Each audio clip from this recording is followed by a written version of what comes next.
Yes, people, how are we doing? So back with the Do It Right podcast, and we've got an incredible guest on today who is Molly Johnson. So Molly Johnson has worked with us for quite a long time now, in all fairness, and this is going to be a bit of a diverse chat because Molly has a high ticket business. She has the challenges. She's also obviously kind of a big profile when it comes to social media and the influence that she has on the industry in general. Molly is what's the best way I could describe Molly? Molly is like an incredibly emotionally invested person, which is one of the strengths, but also potentially at points it's been an area where she's had to almost kind of take herself out of the situation and think about things moving forwards. But overall, like she's achieved some incredible results. She's got herself into a great place, and in essence, she's done a lot of the back end work in the business that people kind of overlook, and it's been for me looking in on the account and the where I've been involved. It's been exciting seeing in terms of how Molly's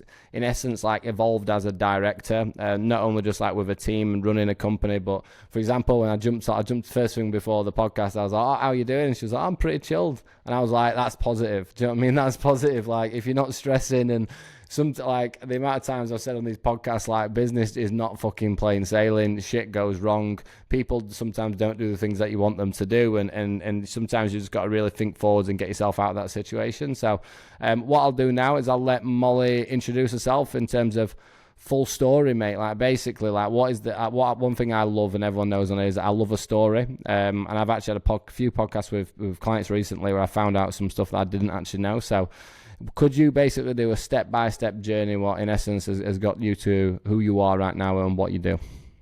Yeah, 100%. Wow, what a breakdown. Okay, so I'm Molly, or I always say brackets Molly Ava Fit, which always sounds so weird. When you said my full name then, Molly Johnson, I was like, oh yeah, that is my name. Like I'm so not used to people saying that to me. Like it felt weird. Like when I read it on envelopes, like if I get post sometimes I'm like, who the fuck is that?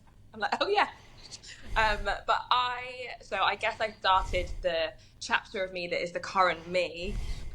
Probably when I was at university, like so many people, I went to uni and my life essentially divulged into microwave macaroni cheese, £3 bottles of rosé from Lidl, and going out all the time. Which, don't get me wrong, was great. Got a few wonderful stories of unfortunately being asked to leave places late at night because I was too drunk, or essentially just living off whatever I could find in the co-op for weeks on end.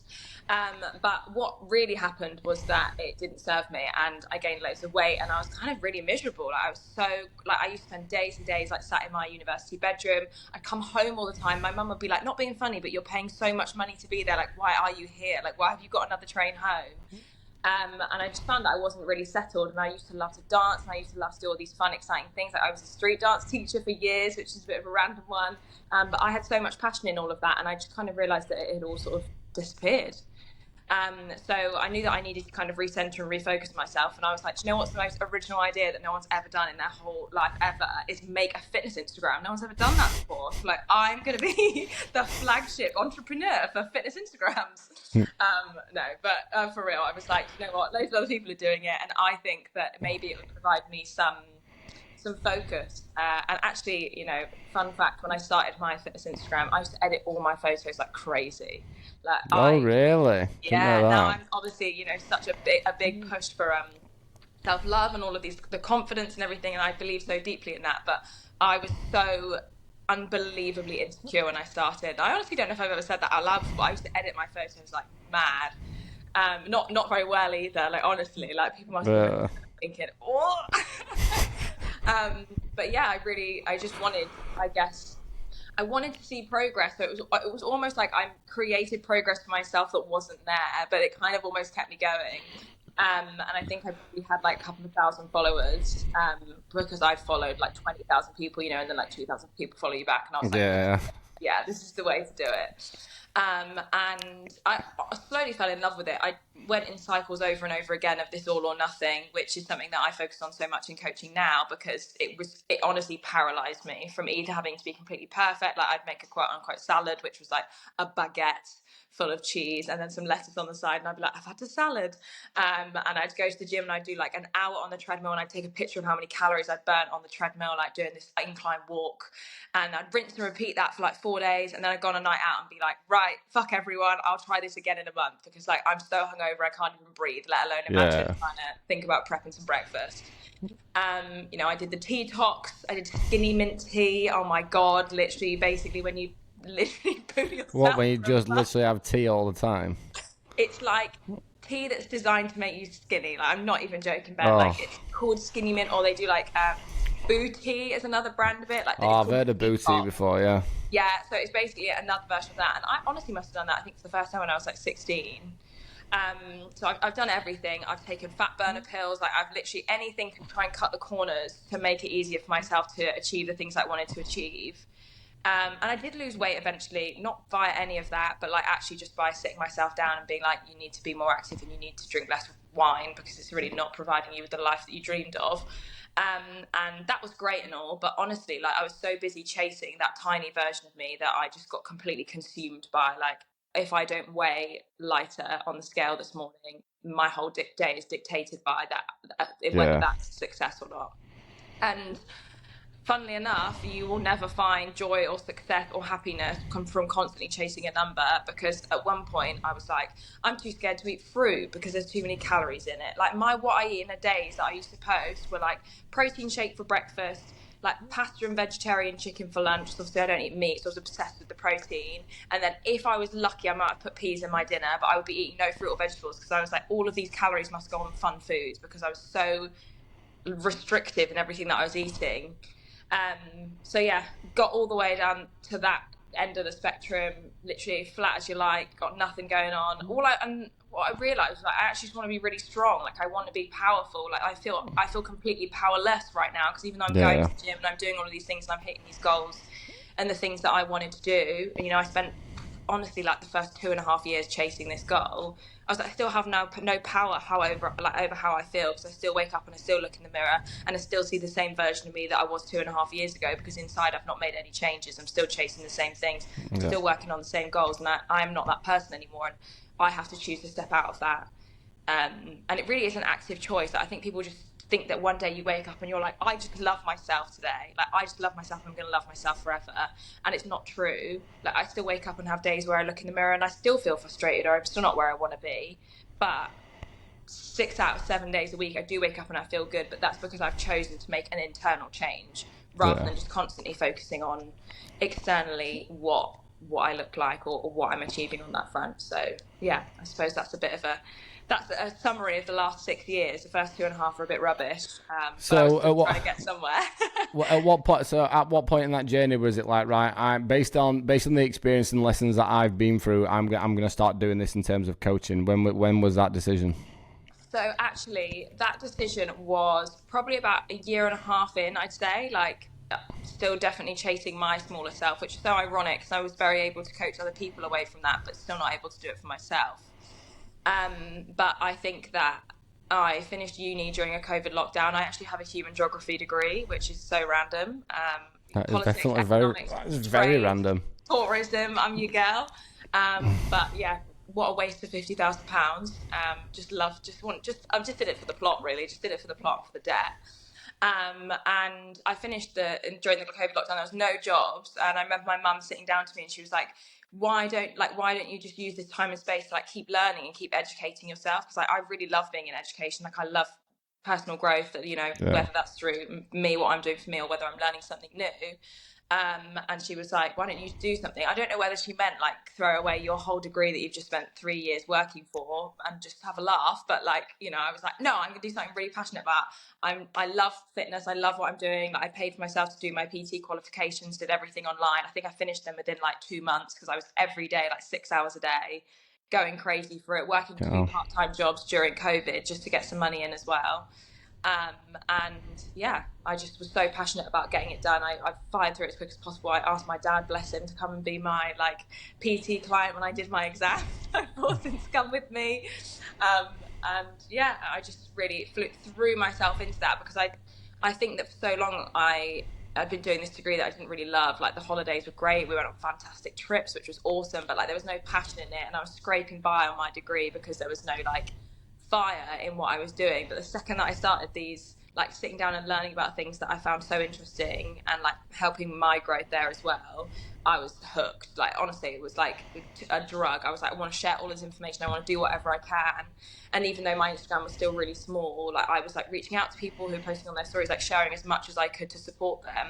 And the thrill and the kick that I got out of that was like unmatched. Like that was the energy that I felt that I've been missing in my life for so long, that I used to have when I used to dance and I used to teach, doing that, like that excitement, like that real, the fire in your belly that had been missing for such a long time. And that really brought that back to me. And I was like, this is it. Like, this is what I'm going to do.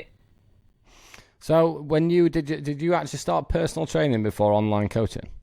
I'd signed up to work in a gym and everything, and then we hit another lockdown. So I was like, okay, I'm just gonna launch online. I said to myself, I was working in a shoe shop like full time, in Stockroom in a shoe shop, which loved. I was like, right, I'm gonna launch 10 coaching spaces, and just online coaching, and I'll keep doing this. And then when the lockdown lifts, I'll see if I can work in the gym. And when I launched my business, that first week, I think we had like 30 people apply, and then 3 days later, I quit my job. Honestly, lockdown, it happened. This happened for so many people. Like, I had a bad experience with lockdown because I lost a fucking meal prep company. But there were so many personal trainers, online coaches, which was they basically in essence forced to pivot.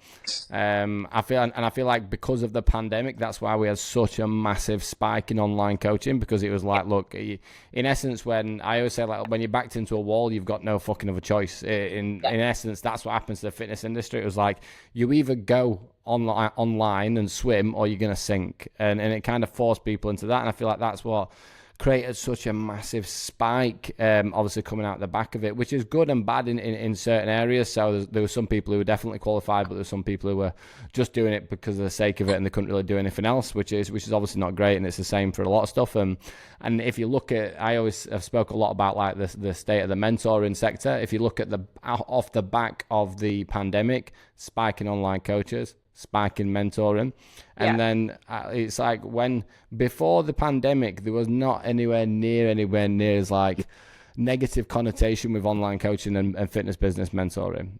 It would like look, there's always been bad coaches, bad mentors and stuff on that side, but it was like post pandemic where online coaching become a massive thing and the mentoring did. That's when all the problems started coming through, and it is a bit of a mad one to think such a negative situation with a pandemic then, but created so much success for like certain people. So when you obviously kind of come in and you took on those 30 people from that point, like what was your like kind of vision from that point? Obviously you were just doing all the coaching yourself, because one thing that I'll point out is that when I first started working with Molly, God, how long has it been now? Probably about a year nearly. It's been about a year, yeah. Like that's one thing I'll say with Coach Consult. We get clients and they just work with forever. Like our retention's ridiculous. Like, and that's not. I'm not blowing smoke up my own arse there either. But like we'd really care about people, so they stay. But like, there's not that many mentorships out there what keep people for as long as we know. I know that. But when Molly first started, I was like, "Fuck, you're doing a lot." I was like, what? I was like, you're working with hundreds of clients. You've got these coaches on these. You've got this. You've got that. And I was like, and that's where obviously the first initial starting point was for Molly. It was great because she kind of come to us with a concept. So she had this like 8-week challenge concept. So I was like, fucking buzzing. That doesn't need to be built. And I just remember I was like on board. I was like, right, I actually want to get a proper flashback this. I was like, I actually want to completely forget about one-to-one, and I want to forget about how we'd normally onboard you, because like we have an extensive onboarding process. We just need to sell the fucking shit out of this next challenge. Like that's basically what I said, didn't I? Skip the proper due process. We need to sell this challenge because you need to get capital into the business, and you need to get to a position where you're starting having, because when I turn around to someone and say you need to work with less clients, first thing that people do is shit themselves, because it's like, oh, I'm going to have less money. But Molly had basically built this really class like scalability offer with like a challenges, which has had obviously great success in from that point. But that's another question is at what I need to do a little. Actually, I'm doing these little story carousels for clients. My first one's going out to them. I'm trying to be really personal with how I'm presenting someone's story. I definitely want to do one for you. But what? So when you obviously were back then and everything's going well, like I want to jump back before you started with us. What was it that blew you up on social media? Okay, so So my first initial like spike from social media came during the pandemic because everybody wanted like home workouts. You know, I think everyone was in their fitness era, weren't they? You know, so many people I've spoken to started, whether they continued or not, like on their fitness journey during COVID. Like everyone did something during that time because we were absolutely flush with time. And so, yeah, I think, and obviously back then it was just like, you just post a picture and you post a caption and then that's like it. Like you just hope for the best. Now Simple it's like, days. have I engineered this? Have I used the right audio? Like, is this, you know, it's crazy. And I for a while, like my post was just doing really well. So I think I grew from like, maybe like 8,000 to like 25,000 during that time. And then everything went backwards, lost loads of followers at the end of the pandemic. I really struggled business wise. I had a complete dip where I was like, oh, I might actually not be able to do this anymore. I was looking for other jobs. That's a whole other story. But then the second kind of wave, I suppose, came when I started focusing more on the self-love content. It was something that I'd always done. Like you can scroll back to like my second ever post on my Instagram. Not my old Instagram, the one where I was editing my photos, but my new Instagram, and it's like the second or third photo is literally like a posed and relaxed one. Like I've always done it for the last 5-6 years, but I never really focused on it because I think that it made me feel quite emotionally vulnerable, and which is silly now because like obviously that's the whole point. Like the whole point is that it is a vulnerable thing to do, and like people relate to that because they're like, huh. And I think that I really started diving into content that I wish that I had seen when I was younger, because so many of the stupid decisions that I made, or the ways that I felt about myself, or the lunches that I threw in the bin, or meals that I skipped or whatever, was because of the way that social media had made me feel. And I was like, what if I can flip that narrative? What if I can be that person who you come to make you feel better, who reminds you that it's okay to have goals, it's okay to have aesthetic goals, it's okay to want to work on yourself, but actually the ongoing narrative is that you can't hate yourself happy, is that you need to be able to focus on what's going on the inside and take care of yourself, and that actually all of your lumps, bumps and your weird bits are normal. You know, the things that we pick at in the mirror are actually part of the map that makes your body, and that makes you unique. And the fact that we are all unique, I think, is just the most empowering thing ever. And when I started to zone in on that, I think this was probably about 2 years ago now, I remember honestly waking up one morning and I had gained 10,000 followers overnight, and I was like, shit the bed, like this is crazy. And I think it was like a month where I gained like over 100,000 followers in a month. And I couldn't I'm believe still waiting it. for that moment. I was honestly like waking up in the middle of the night and like refreshing my Instagram and being like, oh my God, like 3 o'clock in the morning and being like, I can't sleep because I'm so excited. But because I'd been working so hard at Instagram for so many years, I kept feeling like, you know, I was giving it so much, but like I think what my problem was, that I was holding back from being authentically myself, because I was worried that people wouldn't receive my authentic me, which to me is so crazy now, because everything that I do is 100% what I want to do. And I hate this saying because it's the most cringe in the world, but your vibe attracts your tribe. But it is so true. And like, yeah, it definitely you know, is. if you want to follow me, like, then that's amazing, and like you're my energy and you're my kind of person. And if you don't, that's fine. Like, it's not about getting all of the followers from everywhere, it's about finding the people that follow you because you're you. And I think when I tapped into that, that's when everything completely changed. That's what I've done recently, to be fair. I've spoke about this many times before. I've been so many different people with so many different businesses, so many different roles, and I've been so many different people in life. And it's like probably only the last 6 months I've really started. Like, I've had so many messages from clients like, "Fuck me, finally you're actually posting as you. Like, it's about time." But since I've started doing that, my reach has gone through the roof. Started growing followers again. The trust in conversations with people is 10x, and I think it's an area that a lot of fitness professionals look. I think you go through that process. Like when Molly was speaking then about back in the day when you used to post a picture and a caption, no one were really doing the vulnerability stuff. Whereas now it is so common, and there's the vulnerability, there's a shock, there's a controversy, and there's basically so many different types of content styles what are blowing up. But like the bottom line, I always kind of explain to people is like the only thing that's going to differentiate you to anyone else is going to be you, because at the end of the day, you can have offer positioning and a long form statement and a short form statement, and all like mine's do it right, and it's different to what other people are doing. But at the end of the day, my offer is still to do the same thing: get people more followers, generate leads, close sales. So what you've got to always strip back onto, like if you're an online coach or mentor, whatever it is like, I am actually the only differentiating factor. I always say I've got no interest in working with anyone who doesn't trust me. And because I was like, I do not want to work with anyone who's come in where they're questioning what we're doing, questioning who I am, because that's just not a relationship that's going to flourish in any way, shape or form. And there's a lot of people out there who don't want that. They just want, right, I'm only coming in, you guarantee me the result and all that stuff. And I'm like, I want a community. I want to be able to be on a live call with everyone and I'm just acting myself and being myself, because that's the type of stuff that I know that our guys love the most. And when you're an online coach and you're creating content, like the best way that I could describe this is when you start to enjoy what you are creating and you are genuinely, like when you sit down to plan your content and you're like, I'm actually looking forward to creating that carousel. I'm actually looking forward to filming that reel. You're actually on the right lines. Whereas what I did for a very long time, and what obviously the reason why my social not blow up, is I'd always be thinking about what do my audience want to hear. I'd always be thinking, what do they want to hear and what do they need to know, rather than what do I actually want to create myself. Yeah. And since I changed my perspective on that, like I think one of the biggest ones for me, which I've spoke to our guys about, is when I started doing YouTubes. That really showed me just how much I actually genuinely enjoy. Like, I was on a podcast with Chris Bradley the other day, and he was like, "Your YouTube's kind of like blow my head off. How you explain things." And I was like, and I just thought it was a compliment, because I was just like, I love articulating complex topics into analogies. So like the fucking hell, like the amount of analogies that I use in my online content is ridiculous, but that's something that I find passionate. I love explaining like a system or a strategy in a way that it's almost like a step-by-step process. And I feel like that's why the people who join our kind of program, especially if you're coming in like the new Evo 2 stuff, like there's an expectation where people join and they're like, fuck, like there's a lot of detail here. But what I like is the fact that I had one kid the other day come in. He's only been in a month. He 5x'd his revenue in first month just by following like a step-by-step launch document on 3-2-1 Launcher did. And it's like when I get those messages, I'm like, that just motivates the fuck out of me.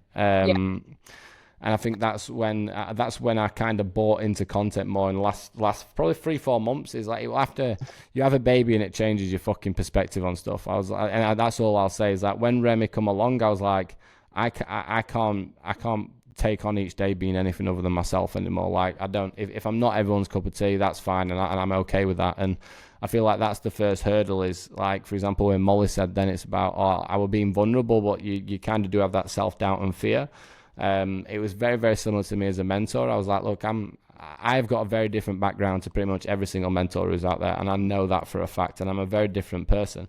And I had that kind of vulnerability and insecurity of thinking, yeah, but what if people don't like the real Ben Hawksworth?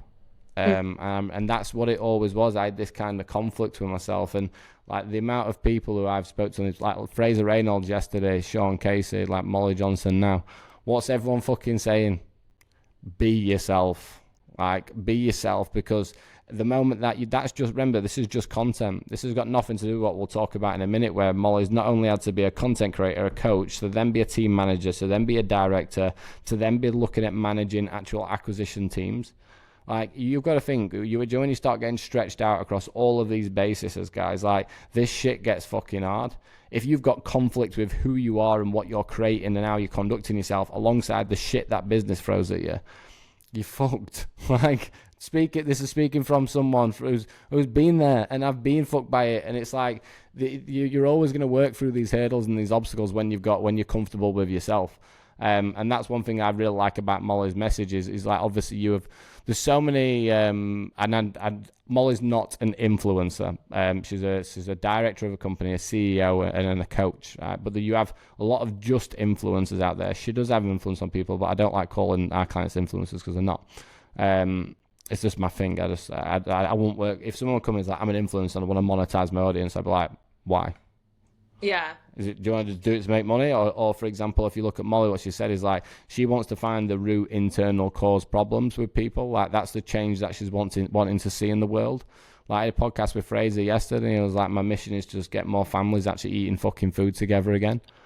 It's like, that's the shit. That. Yeah, oh, mate, honestly.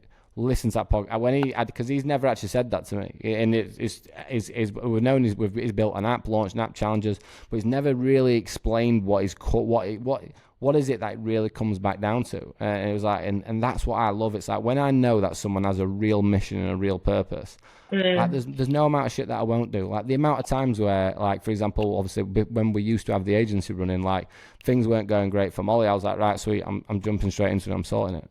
Yeah. But the thing is, if it was a case of things aren't going great, but there's I know that Molly's just there where she's just expecting to get fucking paid straight away.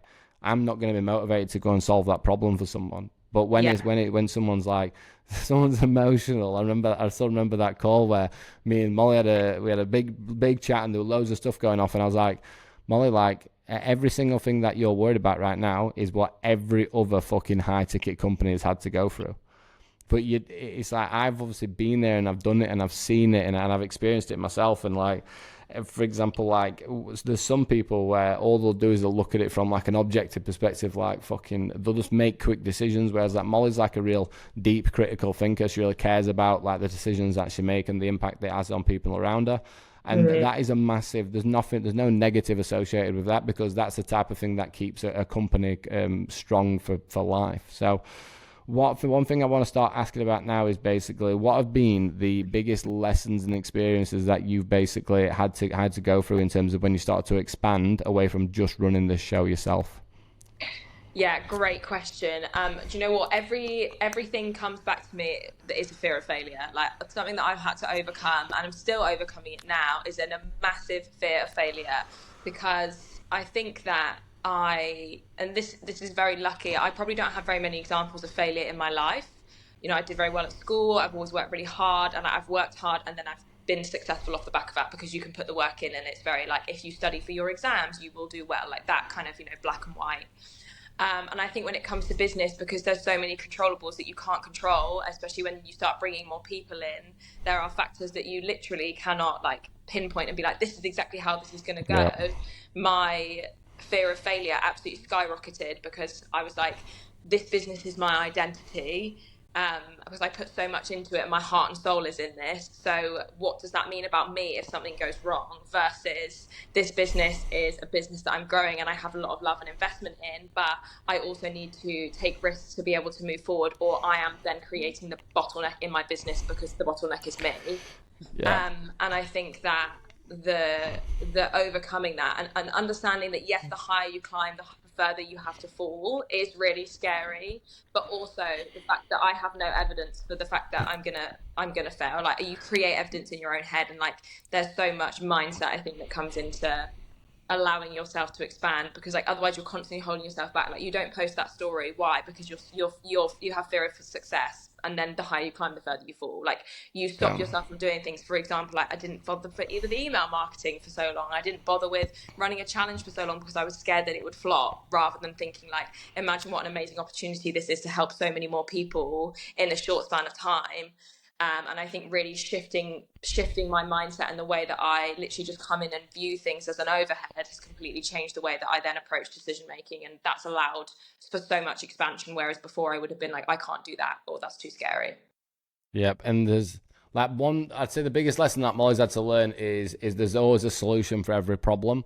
Even if it's a massive fuckery problem, there's always a solution. So, for example, the biggest one that you're going to get to a point is when you're running a high ticket coaching team, you start building out like acquisition sales, and Molly's obviously scaled quite a lot, is the fact that when you're starting to expand out into what you need to really, really scale, your profit margin in your business goes down. And in order to overcome that, that's going to come down to being a good human being and communicating and articulating that to your kind of team. And for example, I would say that I've worked with at least 40 companies where I've basically turned around and said, right, this is absolutely fine, there's nothing to stress about. I'm like, what do you fucking mean? I'm putting all this effort, I'm getting reward.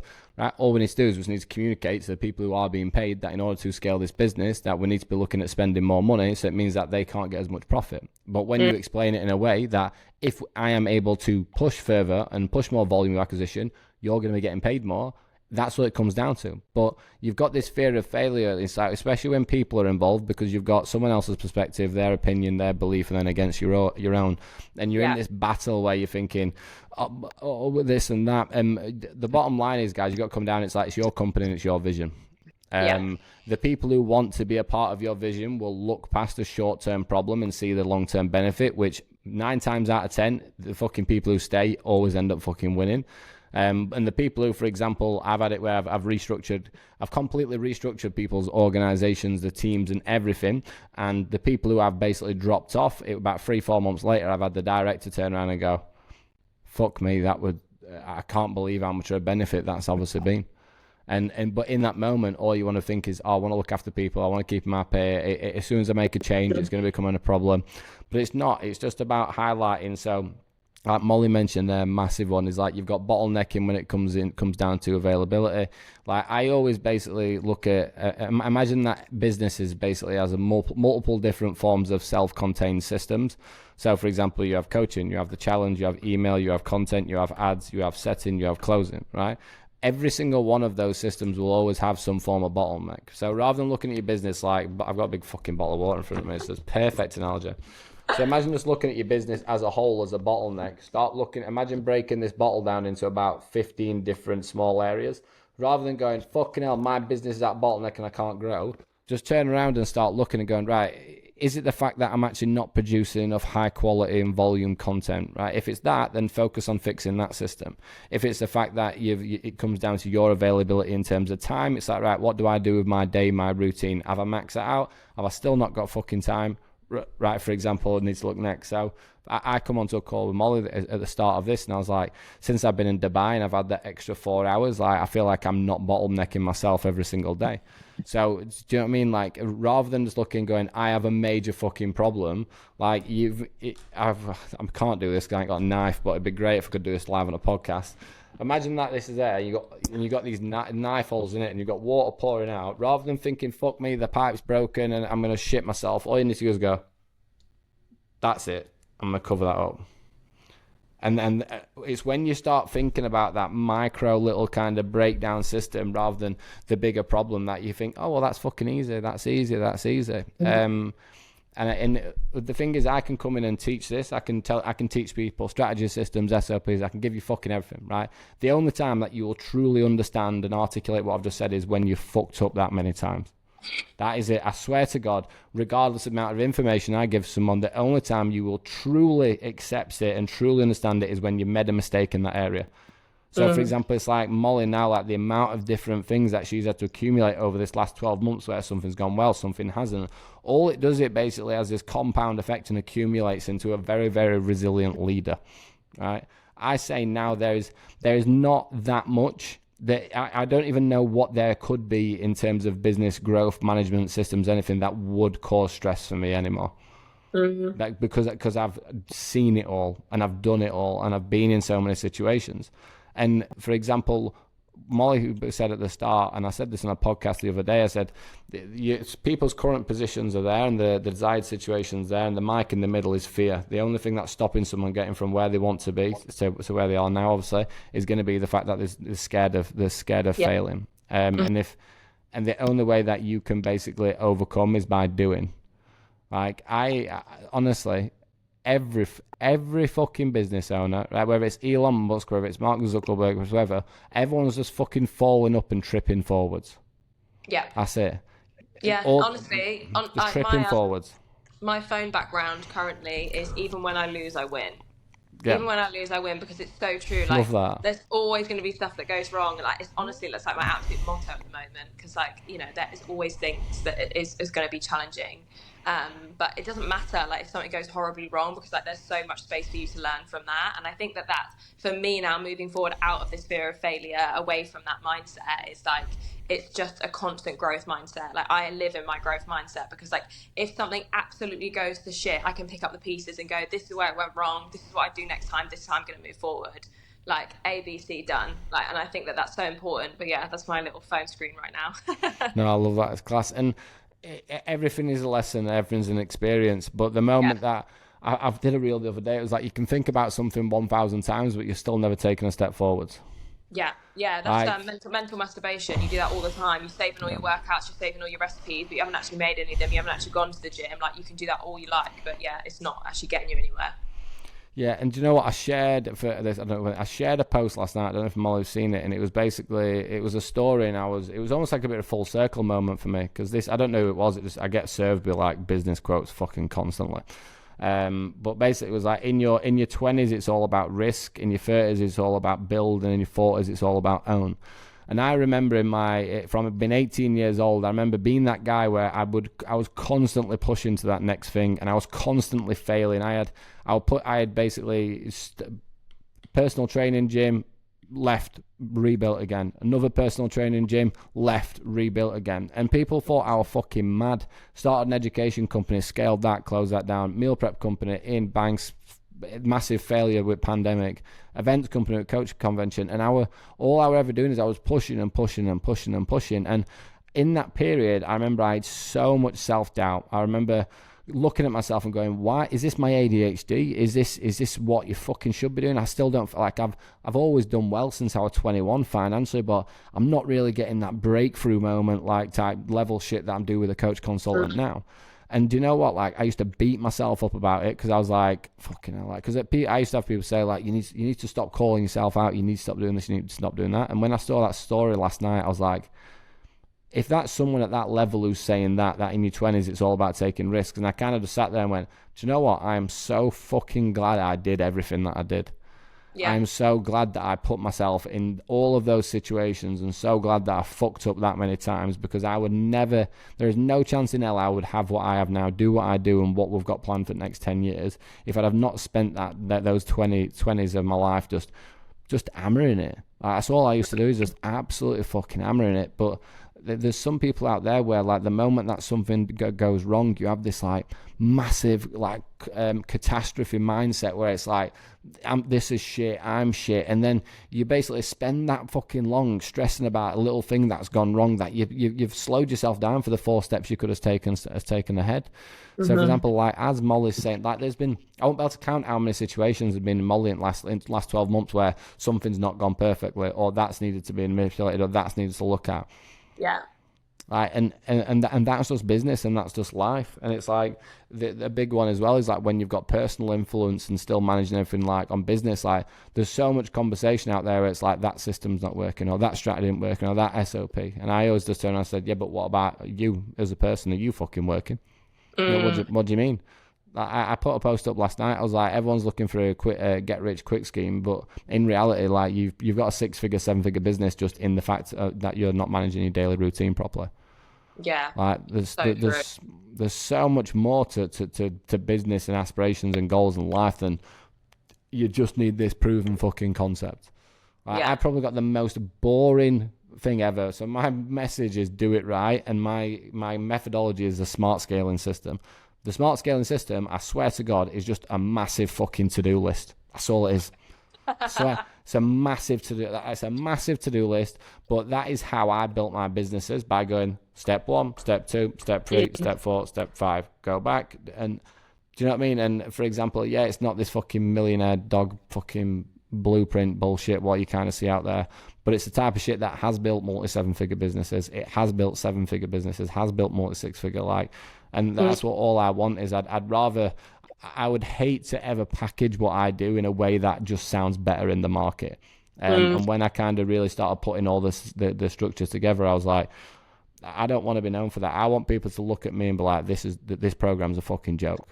That's my mission. I had someone on the call the other day, like this is a new member on Propel Projects, and I was like, this is incredible, but I've got information overload. So I just went, and I sent him 5 bullet points. And it literally just went 5 bullet points. I didn't put anything else. And he went, oh my God, that's so much easier to understand now.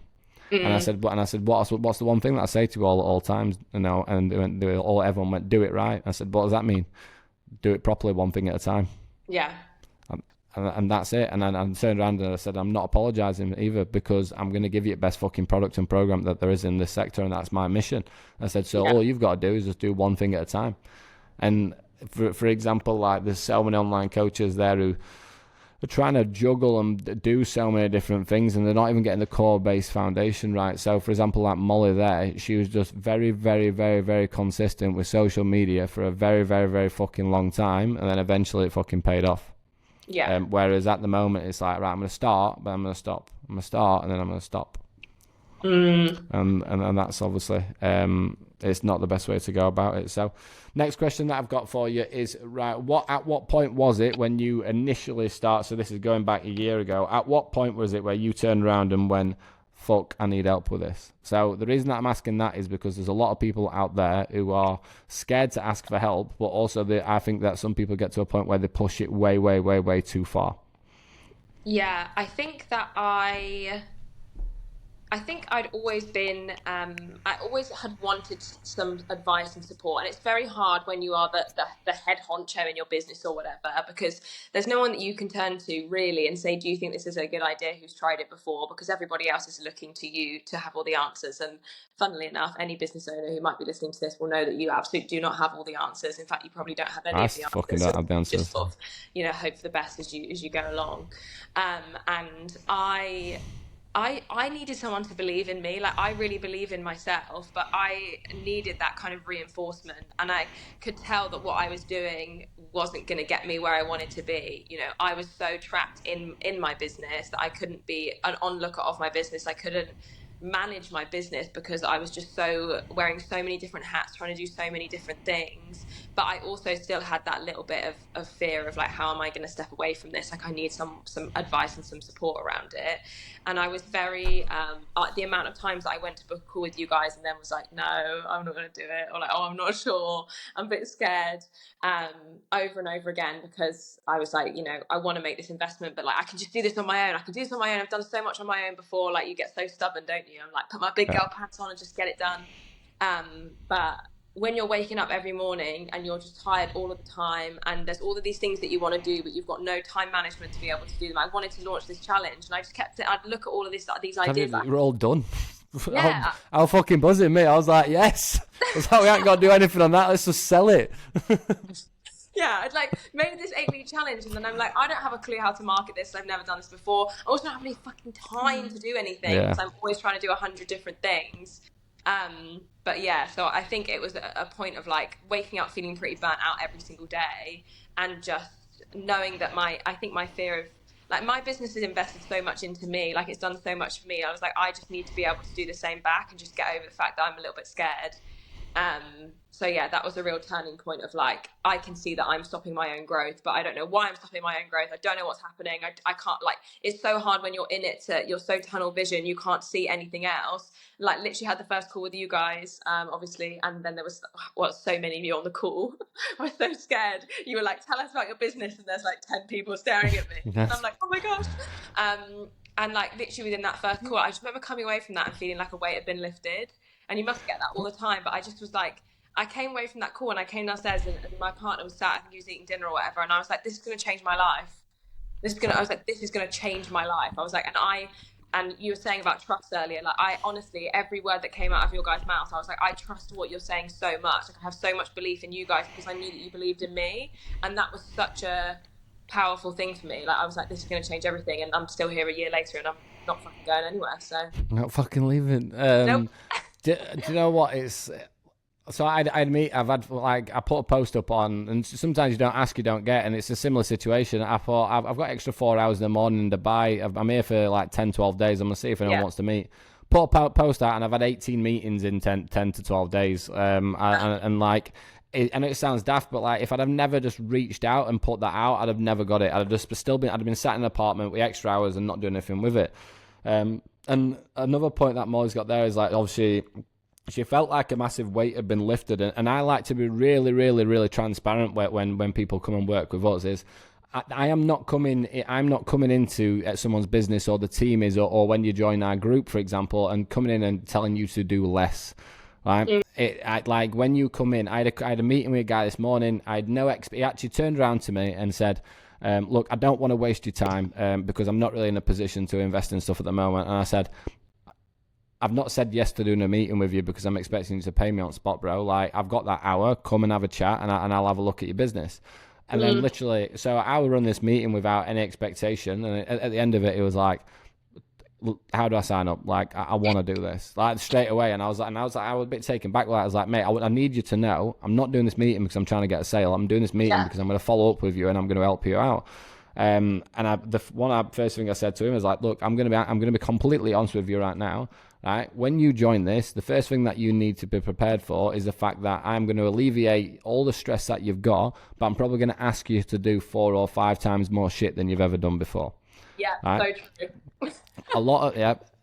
So a lot of the time when it comes to like online coaches and personal trainers, when you're stuck in your business and you feel like you're scatty and you're all over the place and you're stressed and you're overwhelmed and you're hating it, it's not because you're doing too much. It's the fact that you just don't know what you should be fucking focusing on and when you should be focusing on it. Like when you have a to-do list and you know that every single thing on that to-do list is going in the right direction, it becomes magical. Like it becomes fun, right? Yeah. But it's when you're turning up, it's like, I think one of the biggest assets that you have with working with someone is that mental bandwidth to turn around and go, devil's advocates here. It's like, right, I've got an idea. No, that's shit. Yeah. And it's like, even just having that weight off your shoulder, you're like, fucking, I feel lighter so I can do even more. But I've seen this many times. I've actually had probably 2 or 3 meetings in the last 2 weeks with people who have been basically forced in. These are top performing people, like you're talking a good few £1,000 a month type stuff. And they've been in mentorships, and the first thing that they're trying to do is basically get them taken out of the business. And I'm like, are you in? I was like, you're 26, 30? Like, are you really in a position where you want to completely just get out of your fucking business and have it all running without you and do what you want? And I said, and that's probably going to slow the rate of progress down. And I was like, no, well, do you want to work hard? And I was like, I said to my team yesterday, I said, guys, I've got 10 years left doing this now. I've got 10 years left where I'm going to fucking hammer myself harder than all you guys can put together, right? And I'm going to do that for us. I'm doing this for this company.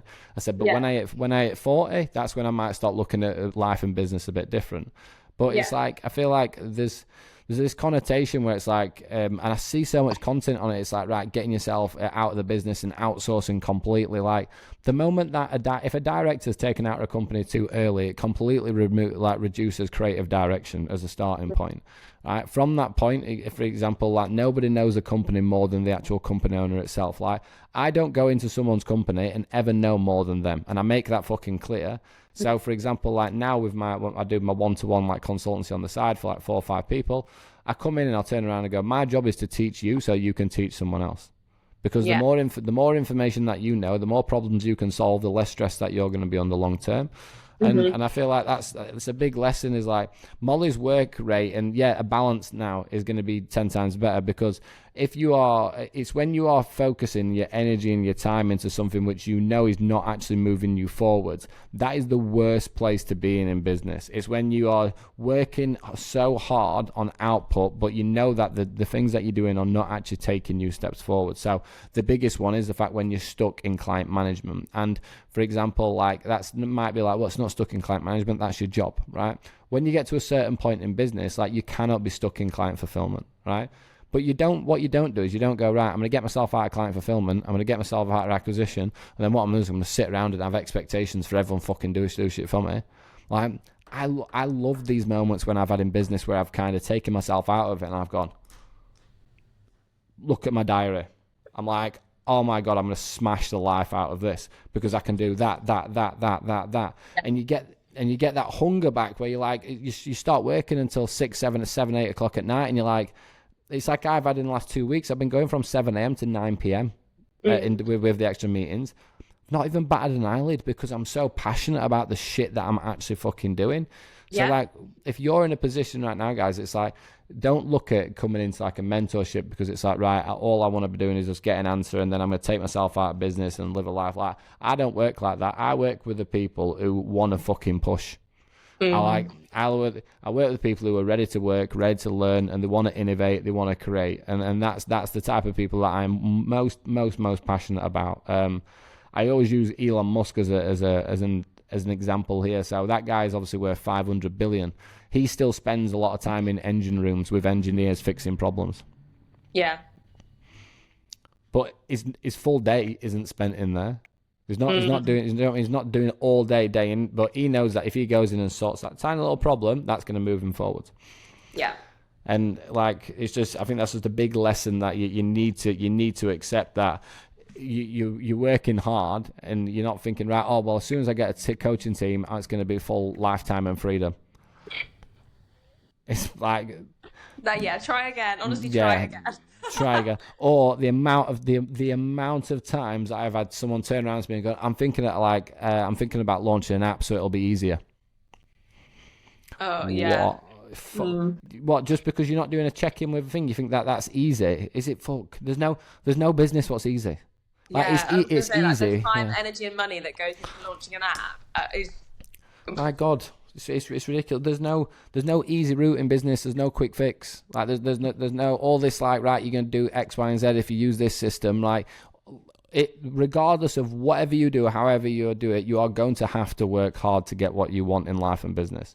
Like I've been in every single fucking form of business that there is out there at this point. I'm talking hundreds, maybe I'm going to thousands of companies and coaches I've worked with. It's never easy, no matter what fucking level you're at. Yeah. Like you get to that, don't get me wrong, you get to that certain point when you have built these acquisition systems and the sales systems and the client fulfillment systems, and you've got a clear you're fully in line with your vision. Then yeah, that's that moment where you turn around and go, actually, I can control my own hours now. But you're still gonna have to work, because your work is not based on having to manage what it is. Your work then turns to thinking, right, what is this going to become? Yeah, And once you get out of it, it's always the forward thinking. Like there's never a moment where there's not things to constantly consider or to be moving forward with. No, it's innovation and creativity. Like that is one of the, so in essence, when you get to, like, for example, probably not Molly yet, but let's just say in maybe 6 months or 12 months from now, like Molly's going to be in that kind of position where like her role in essence is going to be innovation and creativity, right? And in order to do that, that really comes down to how she's managing herself as a leader, how she's managing herself in terms of with the team, and like their skills were not easy to, like the amount of times it's like, oh well, I've got loads of time, I'm going to be really creative. It's not. The only time that you become, in my opinion, a really top level leader for your team, a creative and an innovator, is when you have fucking done that dog work and you understand every single thing that's coming in behind you. Because and I think that this is really like important for a lesson for online coaches. Like if you bring anyone into your business, it's your job and your responsibility to know exactly what they should be doing, how they should be doing it, and giving them the tools to do it. Like the amount of times it's like, oh, my graphic designer's not performing. Why? Did you give him a brand asset? Did you give him a design structure? My setter's not performing, not booking calls. Did you give them standard operating procedures? Did you give them conversations? Did you give them metrics tracking? Well, I've got a close. Yeah, and this is what you always have to turn around. They can't read your mind. So many people in business assume, like, when you do something that, like, you're going to bring someone on and they're going to have exactly the same vision as you, like, and it's just not the case. Like you've got to teach someone from the absolute bottom up what you're doing, because like they can't just sit there and be like, I've become you. Like, you do it best. You know exactly what you want.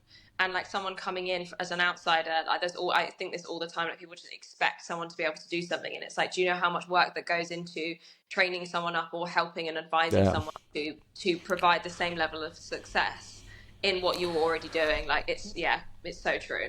Yeah. Training and management. I did a call with my team this week, and it was like, bear in mind, I've done this for 12 years now. Yeah. It was like that meeting, what I did with my team, and there's been so much evolution in the last like 6 to 8 months. And I remember finishing that meeting with that team, and I was like, I've fucking made it. I remember just turning around to myself and I'm not talking about money. I'm not talking about like fucking having a fancy car and all that type of shit. I literally went, I've made it because I'm become the leader that I've always wanted to be. I love that. I love that for you. That's unreal. And I remember just like sat there and going, I've finally fucking done it. Because the moment that you step into leadership and you have people under you, have self-doubt, you question, well, do you know what? If you're an absolute twat and you don't care about people, you don't care, right?